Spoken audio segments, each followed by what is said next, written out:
जेवण करून तुम्ही आंदोलन करा, मंत्री नरहरी झिरवाळ यांनी हे वक्तव्य केलंय. मी सुद्धा अनेक आंदोलनामध्ये चोरून लपून खायचो असं झिरवाळ यांनी म्हटलंय. पुण्यातल्या आदिवासी विद्यार्थ्यांच्या आंदोलनस्थळी झिरवाळांचं हे वक्तव्य आहे. स्वतःच्या जीवाचे हाल करू नका असं झिरवाळांनी म्हटलंय. आंदोलन अनेक होतात, पण काय म्हणून आपण आपल्या जीवाची अशी जी अवहेलना करतो.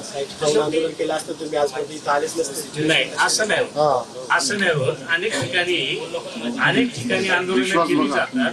मी अनेक आंदोलनं मी सुद्धा स्वतः केले. मी टोलच्या संदर्भात आंदोलन, अमक्याचे आंदोलन चोरून लपून काही खायचो, दाखवायचो फक्त अमर. मोठी बातमी. तर तुम्ही ज्या आता प्रकृत्या जर बघितल्या तर एवढी वाईट अवस्था आपल्या शरीराची करू नये अशी माझी आग्रह. हात जोडून त्या ठिकाणी आपल्याला विनंती आहे.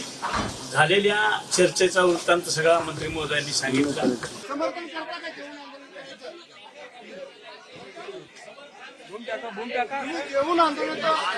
आंदोलन कुठं असं आमरण उपोषण आणि आपण मग 14 दिवस का नाही आले? मग 14 दिवस का नाही आले? ते मी समजा स्वारी म्हणतो, पण जेवून आंदोलन केलंच जात नाही असं काही म्हणता येईल का? 2-2 वर्ष काही आंदोलन आंदोलन केल्यावर 14 दिवसांनी मंत्र्यांना सॉरी म्हणलं, जाऊन दे, सोड, सॉरी म्हणलं.